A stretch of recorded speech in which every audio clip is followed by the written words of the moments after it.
carefully listened today to the gospel, I would have to assume that most of us might have found it a little bit disturbing and confusing, both in the language that Jesus used and in the tone that he spoke it.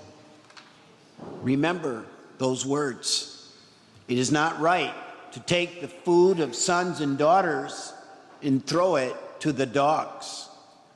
These words, spoken to a woman who was in desperate need for her daughter's sake, is not spoken very kindly to by Jesus, whom we always speak of as the God of love and compassion.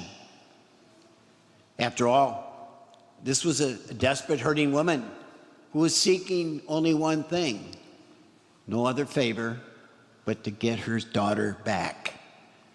And Jesus appears to be insensitive, but in a very strange and wonderful way, this desperate woman, this mother, this beautiful mother, becomes an instrument, very important instrument that will mark the beginning of a major change in how Jesus began to proclaim his message to people.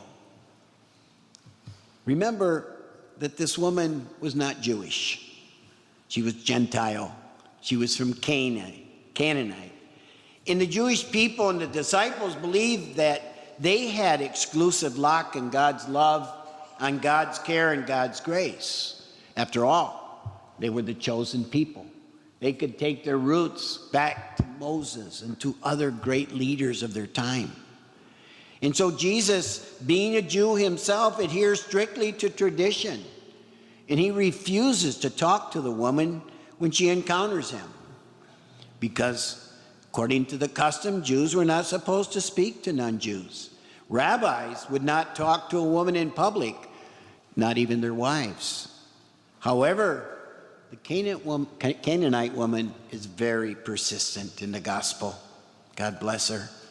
Undeterred by his silence and indifference, his slight, she pleads again for help.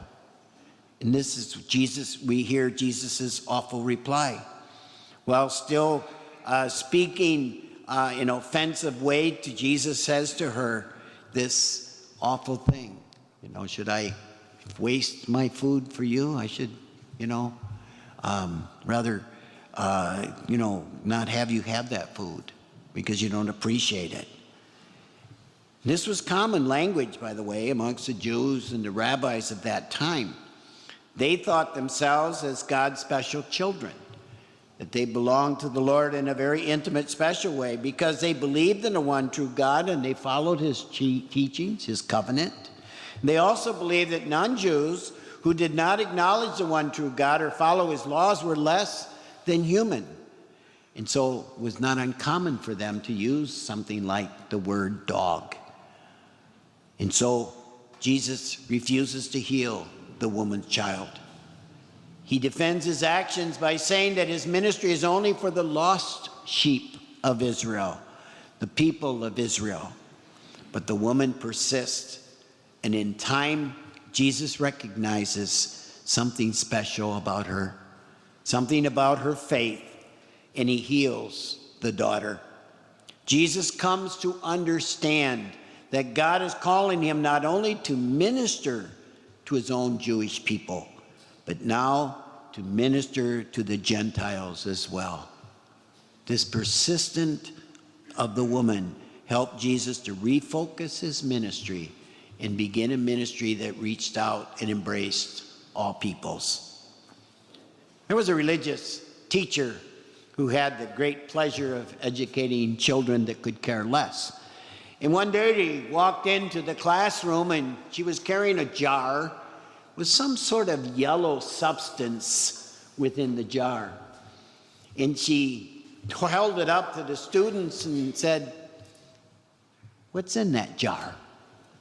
Well, the kids looked and they couldn't quite tell. They were a little wondering or curious. So the teacher said, "Here, take it, look at it, touch it, smell it, even eat it if you'd like." So they all did that. They tested it, and they then finally came to a unanimous decision. It's honey. The teacher says, good, yes. Then the teacher took out some paper, white paper, and she wrapped it around the jar. She put some tape on the jar, and then got a real dark colored pen and wrote on there vinegar. She held up the jar again, and she says, what is this? Well, you wasn't going to fool these kids. Honey. Yeah, honey, but did you think about, what's in that jar? It's honey. Yeah. And so they kept going with this whole thing. And finally, the teacher said, good. Yes, that is honey in there. And then he looked directly at the class and held up the jar. He says, what you have learned about a jar, apply it to people. Apply it to people. We live in a society today that is, I think, very often obsessed with labels. We label ourselves as Caucasian, African American, Hispanic, and Oriental. We label ourselves as Catholic, Protestant, Jewish, Muslim, Buddhist. We label ourselves poor, middle class, upper class. We label ourselves as male, female, straight, gay, heterosexual, transgender. We label ourselves as citizens, immigrants, undocumented and illegal aliens. But we would be amiss if we were to confuse the labels from the real people that we encounter.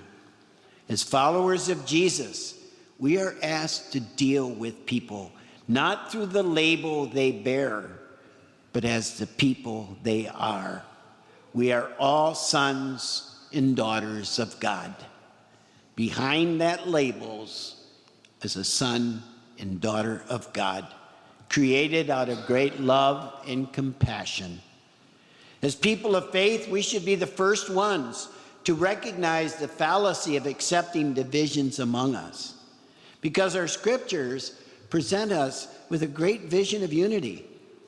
In the very first pages of the Bible, creation is described as a gift from God in which all that is made is good. A beautiful image of God looking at his creation and saying, that's good. That's good. All humanity, male and female, are made in the image and likeness of God. The Hebrew prophets look forward to a day when all people will be one. You heard in the first reading today, Isaiah described a day when all peoples will worship together on God's holy mountain. And an interesting thing is Matthew, whose whole gospel is aimed at the Jewish people, trying to convince the Jewish people that Jesus is the one awaited one, the Messiah, who focuses and quotes all kinds of traditions of the Jewish people in his writings. It is Matthew, in the end of his gospel, that gives the great commission of Jesus, the last words found in Matthew's gospel. Go, therefore, and make disciples of all nations. That his call, his message is for all peoples. We have heard today how Jesus struggled at first with the issues of boundaries and labels. Jesus reached across those boundaries, and Jesus again offered a message of unity, a message of hope. And Jesus wants us to know that we who are his people, we're honey. No matter what label we wrap around ourselves, we're honey. We're the people of God, created in his own image and likeness. And maybe if only our world would get to that point, we might be able someday to really live in peace.